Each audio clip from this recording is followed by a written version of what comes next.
آج اگر کوئی یہ کہتا ہے کہ جی میں عشر نہیں دیتا، تو نے کوئی لکھوا رکھا ہے کہ جی تو یہ جو 20 من گھر کے اندر رکھ کر جا رہا ہے، کیا تجھے 20 دن بھی کھانا نصیب ہوگا؟ کیا تجھے پتہ ہے کہ 20 ہفتے تو زندہ رہ پائے گا؟ کیا تجھے پتہ ہے کہ 20 مہینے تو زندہ رہ پائے گا؟ تو ممکن ہے کہ اس گندم کے اندر ہمارا نصیب ختم ہو چکا ہو، تو کیوں ہم اوروں کا حق اپنے گھر کے اندر دبا کر بیٹھ جائیں؟ جس طرح سونے کی دیگ کے اوپر سانپ بیٹھ جاتا ہے، اسی طرح ہم اوروں کے حق کے اوپر سانپ بن کر بیٹھ جاتے ہیں۔ جس طرح گھاس میں سے کیا نکلنا ہے، گھاس جو ہے جانوروں کا حق ہے، اسی طرح اللہ رب العزت نے گندم بھی کیا رکھی ہے، غریبوں کا حق رکھا ہے۔ گندم ہو، کپاس ہو، باجرہ ہو، مکئی ہو، کوئی چیز ہو، اس میں سے 20 من میں سے 1 من کس کا بنتا ہے؟ غریبوں کا بنتا ہے۔ گھاس کاٹا ہے ایک بار، دوسری بار پھر نکلا ہے، تو 20 پنڈوں میں سے 1 پنڈ کس کی ہوگی؟ غریبوں کی ہوگی۔ اسی طرح درخت لگائے ہیں زمین کے اندر کہ جی درخت بڑے ہو جائیں گے، ان کو بیچوں گا، تو جب بیچیں گے تو ان درختوں میں سے بھی پھر کیا دیں گے؟ عشر دیں گے۔ اور اسی طرح کوئی پھلدار درخت لگا دیا ہے، اس میں سے پھل ملتے ہیں، تو اس پھلوں میں سے بھی کیا ہوگا؟ عشر ہوگا۔ اسی طرح وہ کھیتی جس میں سے عشر دیتے ہیں، جس طرح گندم والی کھیتی ہے، اس کھیتی میں کوئی درخت لگا کھڑا ہے، اس کے اوپر شہد کی مکھی بیٹھ گئی ہے، شہد کی مکھی میں سے بھی پھر کیا ہے؟ عشر ہے، وہ غریبوں کا حق ہے۔ اگر غریبوں کا حق نہیں دیتے تو پھر ہم حرام کھا رہے ہیں۔ پھر آپ کو یہاں پر عرض کرتا چلوں، ایک بندہ کہنے لگا کیا تم نے یہ حرام حلال کر چکر چلائے ہوئے ہیں؟ کوئی حلال حرام نہیں ہے، بس جس کے جو نصیب میں اسی کی ہے۔ کیا تم نے رولا ڈالا ہوا ہے؟ کیا حلال ہوتا ہے، کیا حرام ہوتا ہے؟ یہ بھی ہو سکتا ہے کہ انگور حلال ہے اور اسی طرح کھجور حلال ہے، گندم حلال ہے، جب اس کی شراب بنائی جاتی ہے تو حرام بن جاتی ہے۔ کیا تم نے یہ چکر چلا ہوئے ہیں کہ جی 19 من تمہارے ہیں، 20واں من عشر ہے، عشر کھاؤ گے تو وہ حرام ہے؟ یہ کیسے ہو سکتا ہے؟ اس نے کہا پریشان ہونے کی ضرورت نہیں ہے، اس طرح میں جاتا ہوں لیٹرین، وہاں شاہ پر محنت پیشاب ڈال کے لے آتا ہوں اور وہ پیشاب تجھے دیتا ہوں، تو تھوڑا کھا لے، اس لیے کہ میں نے چاول کھائے تھے، میں نے تو روٹی کھائی تھی، میں نے تو گوشت کھایا تھا، کھا لینا، حلال ہے، حلال کیوں نہیں کھاتا؟ اس نے کہا ہاں اب بات سمجھ آئی ہے، اب بات سمجھ آئی ہے، سادہ انداز میں تو نے مجھے کیا کر دیا، بات سمجھا دی۔ بھئی کھایا تو حلال تھا، نیچے سے حرام بنا پڑا ہے، تو اسی طرح ہے تو حلال لیکن حق دوسروں کا ہے تو وہ کیا ہے؟ حرام ہے۔ اللہ پاک فرماتے ہیں ہر لقمہ مجھ سے پوچھتا ہے اس کے جسم کے اندر طاقت بن کر جاؤں، بیماری بن کر جاؤں۔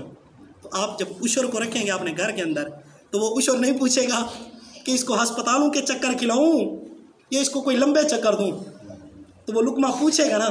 وہ لقمہ آپ کے اندر غصہ پیدا کرے گا، آپ ایک دوسرے کا گریبان پکڑو گے، پھر لڑو گے تو آپ جا کر عدالتوں کے اندر، تھانوں کے اندر پیسے لگا کر آئیں گے۔ آپ خوش ہوں گے کہ جی میں نے تو 20 من دانے گھر کے اندر، گندم 20 من رکھی ہوئی ہے، 20 من رکھی ہوئی ہے، 20,000 تھانے میں جو لگا کے آیا ہے وہ 1 من کی وجہ سے ہے، تو اس لیے کسی کا حق نہیں رکھنا۔ باقی کچھ لوگ نا اس طرح کرتے ہیں کہ جی 1 من شروع میں سے یہ مولوی صاحب کو دے دو، جی مولوی صاحب کو دے دو، 1 من نکال دے اور خدا کے اوپر احسان کر دیا۔ بھائی اس طرح عشر ادا نہیں ہوگا، گندم تولنی پڑے گی، گندم ہوئی ہے 40 من، تو اس میں سے کتنا دینا پڑے گا؟ 2 من دینی پڑے گی۔ گندم ہوئی ہے 100 من، اس میں سے 5 من کیا دینی پڑے گی؟ غریبوں کو دینی پڑے گی۔ سب سے پہلے اپنے ارد گرد کے غریبوں کو دینا پڑے گا، پھر بعد میں جو ارد گرد مدرسے کھڑے ہیں ان مدرسوں کو دینا پڑے گا۔ ٹرسٹ مرسٹ بعد کے اندر ہے، پہلے کیا ہے؟ رشتہ دار ہیں، رشتہ داروں میں پھر کون ہے؟ غریب لوگ ہیں۔ رشتہ دار ہیں نا، آپ کی ان کے ساتھ بنتی ہے یا نہیں بنتی؟ آپ کا عشر انہی کے پاس جائے گا، آپ ان کو نہیں دیتے تو آپ کو 1 ثواب ملے گا، ڈبل ثواب نہیں ملے گا، اور اللہ خوش نہیں ہوگا۔ اللہ خوش تب ہوگا جب اس کی مرضی کے مطابق کیا جائے گا، اپنی مرضیاں نہیں کرنی۔ آپ نے دیکھنا ہے آپ کے جو رشتہ دار غریب ہیں، آپ کی جتنی مرضی گندم ہو، 5 من ہو، 5 من میں سے عشر آپ نے نکالنا ہے، 5 کلو بنتا ہے، جتنا بنتا ہے آپ نے اس حساب سے کیا نکالنا ہے؟ عشر نکالنا ہے۔ 500 من بنے یا 5 کلو بنتی ہے، اس میں سے جتنا عشر بنتا ہے وہ عشر آپ نے کیا کرنا ہے؟ غریبوں تک پہنچانا ہے۔ اگر آپ نے عشر غریبوں تک پہنچایا نہیں تو پھر یاد رکھنا پھر وہ عشر آپ کو لے ڈوبے گا، آپ کو پھر پتہ ہی نہیں چلے گا، پھر آپ خدا کے ناشکرے بن بیٹھیں گے، پھر آپ ایک دوسرے کے ساتھ لڑیں گے۔ جب آپ دوسروں کا حق کھائیں گے تو وہ دوسروں کا حق آپ کو کبھی عزت نہیں دلوائے گا، آپ کو دوسروں کے سامنے پھر کیا کرے گا؟ ذلیل کرے گا۔ اللہ رب العزت ہماری ذلت سے حفاظت فرمائے۔ تو میں عرض کر چکا ہوں، جس نے یہ کیا کہ ایک توڑا بھرا اور مولوی صاحب کو یا مدرسے کو یا غریب کے اندر پہنچا دیا، باقی کا وزن نہیں کیا، اندازہ لگا دیا ہے، تو یہ مجرم ہے، اس نے کوئی عشر نہیں کیا، اس نے اپنی من مانی کی ہے۔